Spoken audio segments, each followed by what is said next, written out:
我万万没有想到，婚前对我百依百顺的丈夫，在我坐月子期间把我丢在家里照顾刚出生的女儿，在给我准备2箱方便面的情况下，富含带着婆婆跟小姑子出去旅游了。既然你们不忍，那就别怪我不义。从我怀孕后，婆婆就看我不顺眼，虽然婆婆隔三差五的为难我，但并没有对我造成多大的伤害。可自从小姑子时不时来我家后，一切都变了。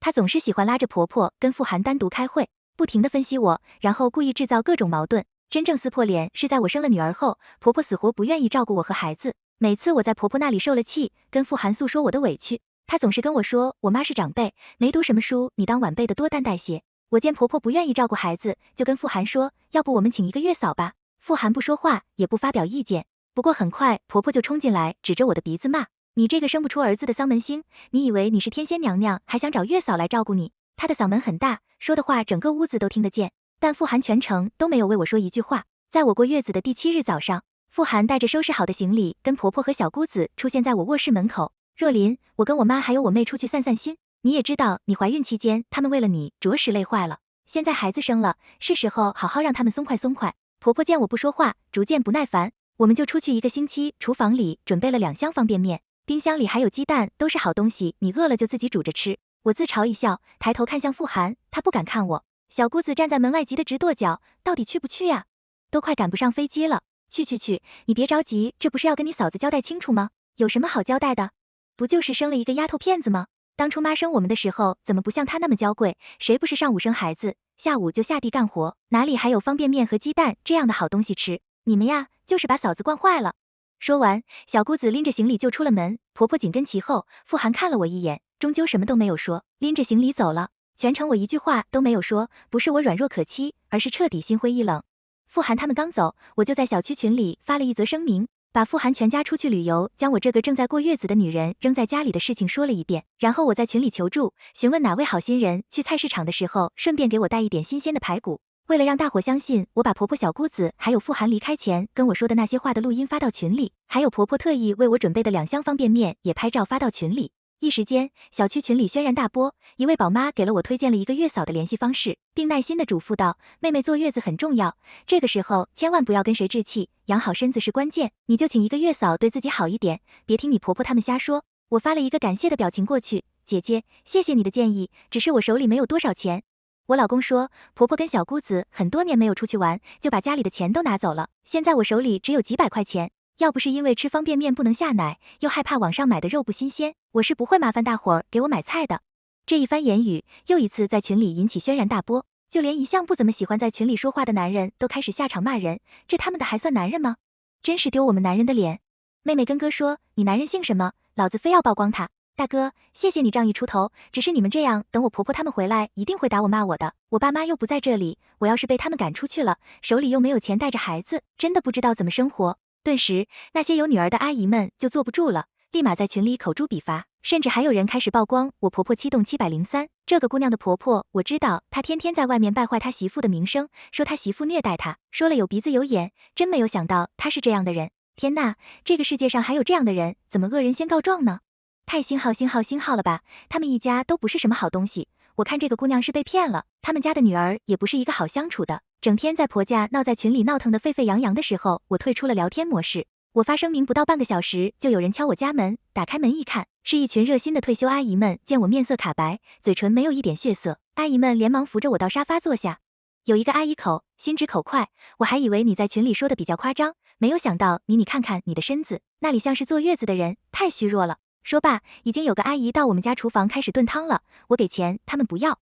他们拉着我开始唠叨，各种交代，这段时间的委屈累积在一起，我眼泪再也控制不住的流了下来。阿姨们见状纷纷安慰，从第一次阿姨们上门来帮我后，我已成为小区的重点被关注人物。每天来我家帮忙的宝妈和阿姨们必定会拍照发到群里，把富含一家骂一顿。在外面度假的婆婆跟小姑子现在还不知道，他们的老底都已经被小区网友扒光了，就连小姑子的婆家都被波及到。有人把我发到群里的录音发给小姑子的婆婆听，小姑子的婆婆根本没有给她留面子，开始吐槽小姑子在婆家的一系列奇葩操作，就连富含的公司名字也被扒了出来。富含旅游在外是被他领导的电话喊回来的。当他们旅游回来，怒气冲冲到家时，我正在沙发上吃葡萄，富含扔了行李，一把我拎了起来。于若琳，你到底做了什么？谁让你在外面胡说八道？你知不知道现在外面都在怎么说我？就连我们领导都知道这件事，他还说我有损公司形象，让我明天去跟他解释。我无辜的眨着眼睛，老公好端端的，怎么生这么大的气？是在外面玩的不开心吗？你还在装模作样？小姑子趾高气扬的指着我的鼻子，你这个丧门星生不出儿子就算了，还想毁了我家的名声，我们家怎么这么倒霉，娶了你这样的女人。婆婆也走了过来，他们一家三口把我围在沙发的一个角落，大有一副要大打出手的架势。就在这时，主卧的门开了，是我们小区最喜欢八卦的大妈。好啊，你们这一家子真是可以啊。小鱼一个坐月子的女人，在家里累死累活，好不容易休息一会儿，你们在外面吃好啊，好喝好，一回来就对她大打出手，现在我就要发到小区群里。她正举着手机在拍视频。昨天晚上傅涵给我打电话质问我的时候，我就猜到他们大概今天会回来，所以我故意给小区最能八卦的阿姨打电话，好一顿哭诉，才让她来帮我看看孩子。婆婆见状也急了，连忙跟阿姨赔笑脸，大妹子，这你怎么在我家？这都是家事儿，你看这，你把手机放下，有什么话好好说。你是不知道，我这个儿媳妇她不是个东西，我们算是被她害惨了。这时门口又出现了几个阿姨，纷纷走了进来，站在我身后。好，我们今天就听听小鱼怎么对不起你们了。她辛辛苦苦给你们家生了一个大胖闺女，你们一天不照顾，还趁着她坐月子，一家人都跑出去玩，她这叫不是个东西就是啊。陆阿姨，你也有女儿，你就不怕遭报应吗？听到报应两个字，婆婆一下子就急了，立马炸毛，对着这群阿姨说，关你们什么事儿？这是我的家事，你们凭什么说我对她不好？我又不是不给她吃，不给她喝。立马又有阿姨阴阳怪气道，给她吃喝？你说的是你买的2箱方便面吗？原来你也知道，把正在过月子的老婆扔在家里，不管不顾是家丑。傅涵不敢看我。过了好一会儿，他才放低语气，若琳，明天你跟我去一趟公司，跟我的领导澄清一下，要我去澄清也可以，除非你答应我以后没事儿，不要再让小姑子上门。小姑子一下子就炸了。于若琳，你以为你是谁？我微微勾了勾嘴角，看着傅涵，你选一个吧，要么让你妹妹继续住在我们家，你失业，要么现在就让你妹妹滚，再也别登我们家的门。傅涵对上我的眼睛，仅1分钟，小小，你已经出嫁了，回去吧，没事儿，不要再来。婆婆听后抓住傅涵的胳膊就开始打，你不是不知道她跟姑爷吵架，现在让你妹妹自己回去，她以后的日子怎么过，面子放在那里。傅涵有点不耐烦的道，妈，你就消停点，你别闹，到最后我跟小小的日子都不好过。再说那件事儿本来就是小小的错，人家为什么要来跟她道歉？婆婆眼见求儿子没有希望，就把矛头对准我，你这个丧门星，我打死你！你生不出儿子就算了，居然还敢挑拨他们兄妹之间的感情，你这个女人怎么这么恶毒？婆婆边骂边打，小姑子似笑非笑的看着我，老公站在一边无动于衷。我一把推开婆婆，回到主卧，拎着早就准备好的武器，宝宝拉在纸尿布上的时，对准婆婆，小姑子和傅涵就开始扔过去，他们没有想到我会这么做。最后一个带屎的纸尿裤正好扔在小姑子脸上，终于扔完了。现在屋子里到处都是屎，婆婆跟小姑子都被打在脸上，傅涵运气好，只扔到了身上。他们一家三口恶狠狠地看着我，我对上他们的眼睛，面无表情地说，傅涵，给你2个小时把屋子收拾干净，不然明天我不会跟你去公司。随后我又看向小姑子，你最好赶紧滚，再有下一次我就把屎扔你嘴里。婆婆愤愤不平，还想把骂我，我抢在她前面说，你最好闭嘴，要是再让我听见你骂我，我一定让你儿子身败名裂。我玩味的勾了勾嘴角，下车吧。到傅涵公司后，他把我带到一个会议室，会议室的上位坐着一位男士和一位女士，旁边还有录视频的人。傅涵战战兢兢的跟我介绍老婆，这位是我们部门的吴经理，这位就是我常跟你说的刘总监吴经理，这是我老婆于洛琳，之前有些误会，今天特意带她过来澄清一下。说完，傅涵还揽着我的肩膀，在我脸上亲了一口。吴经理刚想说些客套话，就被我抢先一步开口。吴经理，听我老公说，你去年也刚生完孩子，你是怎么做到事业跟家庭都照顾得这么好的？吴经理是一个女强人，她最得意的就是外人眼中的家庭和事业的双丰收。傅涵拉了拉我的袖子，宠溺地说，老婆，今天我们过来是跟领导澄清的，这些问题还是私下再说，别耽误领导的工作时间。吴经理推了推眼镜，笑着说，无妨，原本今天我们的主要任务就是调节你们夫妻之间的关系，现在正好趁这个机会可以交流交流。说罢，他开始对于怎么调节家庭和工作关系侃侃而谈，我听得很认真，期间还不停地提出问题，甚至拿出手机开始记录，看得出他说得很尽兴。最后他还主动提出，我们互换微信以后有什么问题经常沟通。和吴经理沟通后，我又看向刘总，非常认真地问道，刘总，我也经常听我们家傅涵说你有一个优秀的女儿，不仅漂亮，学习好，一手钢琴更是弹得出神入化，我也刚生了一个女儿，特别想跟您请教一下，您是怎么培养出一个这么出色的女儿的？刘总看了看傅涵，又看了看我，露出最真实的笑容。这个其实我没有什么功劳，都是孩子他妈教育的。不过说到学习，我倒有几点心得可以跟你们交流交流。我依旧拿出手机开始记录，非常认真的听，恰当的问问题。总之，最后这场谈话很成功，我没有解释什么，也没有澄清什么，但在他们眼里，我就是一个刚生完孩子、情绪不稳定的好妈妈。回家的路上，傅涵很高兴，我扯了扯嘴角，没有说话。回到家就看见婆婆坐在屋子里抹眼泪，看见我们婆婆拉着傅涵就开始抱怨，你妹妹昨天回去了，她婆婆居然敢给她甩脸子，你看看你狠心的老婆，要不是她，你妹妹怎么会回到那个吃人的虎狼窝？你赶紧把小小接回来。哟，如果甩脸子就是虎狼窝，那你们家岂不是人间炼狱？我一边脱鞋一边说罢，我板着一张脸瞪着婆婆，还有我最后一次警告你，再让我听见你对我说话不客气，我就为你星号星号，不信你试试。婆婆被我噎得不敢说话，她脑子甚至出问题了，怎么生完孩子后变化这么大？傅涵看向主卧叹了一口气，妈，这段时间你最好不要惹她。婆婆一脸不屑的道，惹她？我一个当婆婆的，难道还要看媳妇的脸色？傅涵无奈的道，妈，之前跟她一起说儿媳妇坏话的几个老太太，现在也不愿意跟她打交道。小姑子在婆家里也时常看婆婆脸色，之前她老公还维护她，现在干脆学傅涵，什么都不管。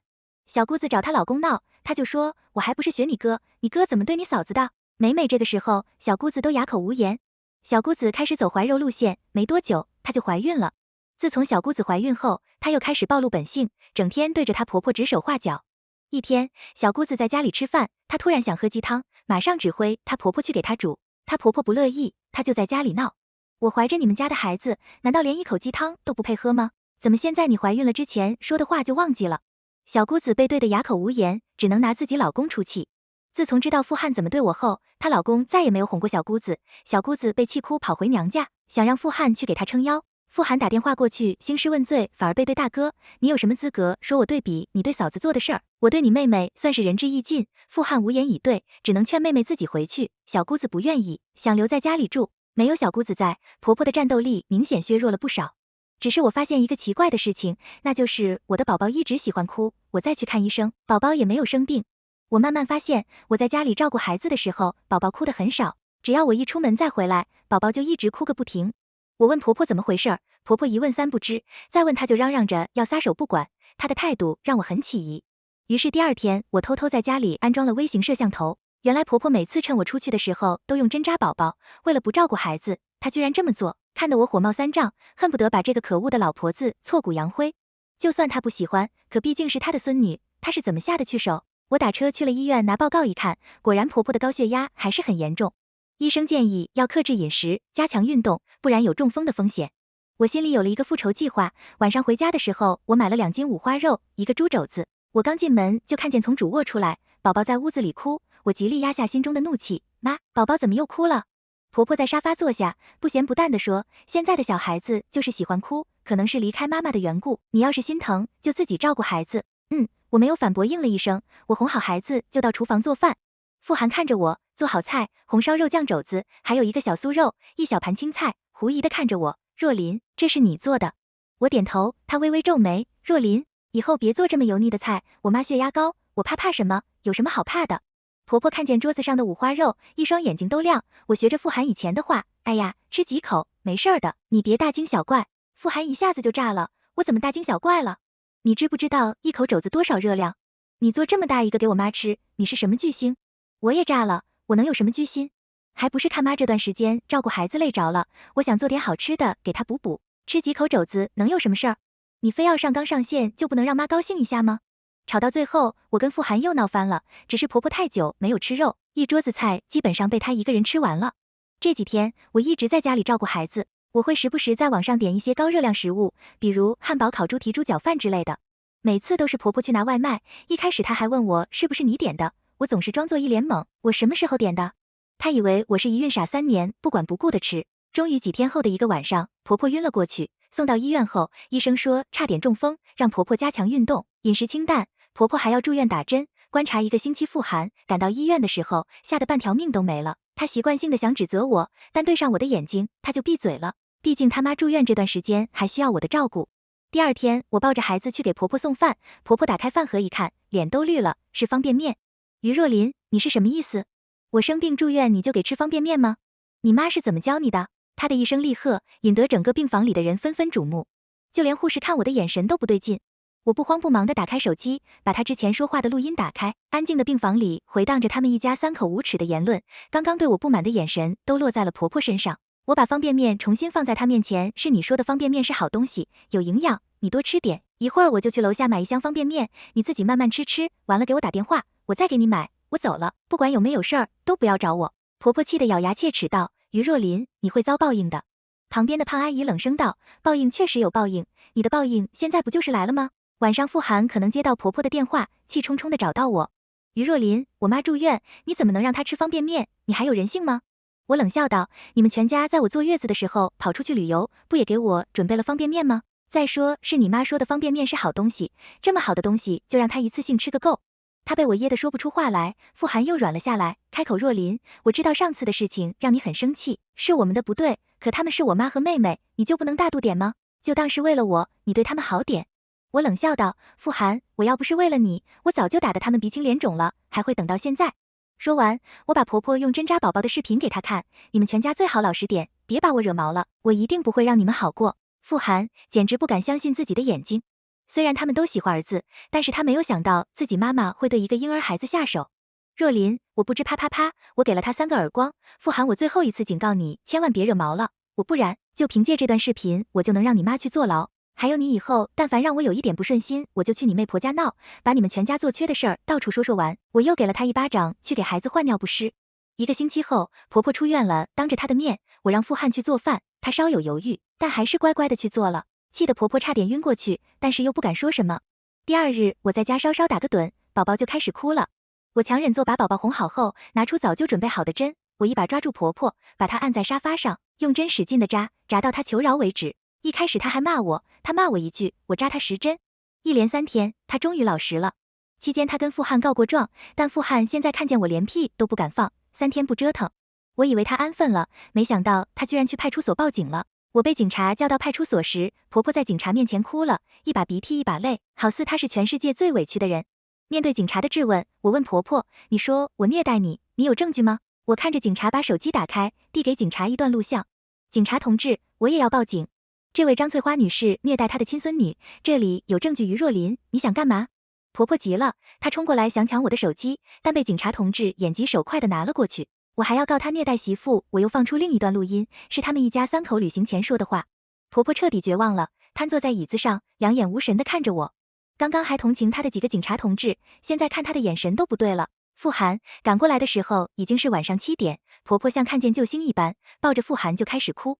儿子，你媳妇疯了，她要把我送进去坐牢，我不要坐牢，我不要。傅涵可怜巴巴的看着我老婆，别这样看，在我的面子上，傅涵，你别再提面子，你的面子在我这里一文不值，也别跟我提情分，我跟你之间早就没有情分可言。旁边的警察同志提醒道，你们到底要起诉，还是说回家私聊傅？韩连忙拉着我准备走，警察同志，麻烦你了，我们私了若琳，我们回去别闹了。我一把甩开他的手，警察同志，我不接受私聊，我就是要他坐牢。婆婆听后吓得瘫坐在地上，放声大哭，我没有任何表情。跟警察确定立案后，我率先离开了派出所。傅涵跟张翠花是晚上10点左右到家的。回到卧室，傅涵扑通一声跪在我面前，老婆，我求求你了，我们都是一家人，何必这样，你放过我妈吧。我一脚踹开他，一家人，你们当我是一家人了吗？我拼了命生下的孩子，你妈居然敢用针扎他，那他就应该得到相应的惩罚。傅涵抱着我的腿，恳求道，你告诉我究竟要怎么样才能撤诉？我从床头柜拿出一份早就拟定好的离婚协议书递给他，你把这个签，我就撤诉。傅涵回看了3遍，不可思议的看着我，你想要我净身出户于若琳，我没想到你会这么狠。我冷笑道，当初买这个房子的时候，你别忘了首付我出了一半，物业费一直都是我在缴，房贷我也出了，这个房子本身就有我的一份，再说以后我还要养孩子，要这么多并不过分。见他还是不吱声，我笑道，你签不签我无所谓，反正我也没有打算再结婚。你要是不同意，那我们就这么耗着。只不过你那星号的妈年纪大了，她要是坐牢在里面会发生什么，我就不知道了。傅涵最终还是签字了，我拿走了他的全部资产，并且他每个月还要给孩子3000元的抚养费，这也是我为什么没有把他的工作弄丢的原因。这里的房子我卖了，我决定离开这个城市，回到父母身边。只是离开前，我始终没有办法原谅傅涵的妹妹傅小小对我的伤害。她总是喜欢拉着张翠花跟傅涵单独开小会，不停的分析我，然后故意制造各种矛盾。我跟傅涵婚后第一次吵架就是因为傅小小，那次我恼羞成怒，花了重金找私家侦探去调查他，想给他一个教训。只是当时私家侦探把资料给我的时候，我已经气消了，现在正好派上用场。我把付小小的资料给她老公寄出了一份，里面是付小小结婚后和她初恋纠缠的照片，还有他们的聊天资料。她说付小小流产了，好像是她老公怀疑她肚子里的孩子不是她的，非要拉着她去做羊水穿刺，最后结果出来孩子是她的，只是可惜流产了。但付小小的老公和她婆婆依旧不待见她，她婆婆甚至在她坐小月子的时候给她吃方便面，气得张翠花找上门去要说法。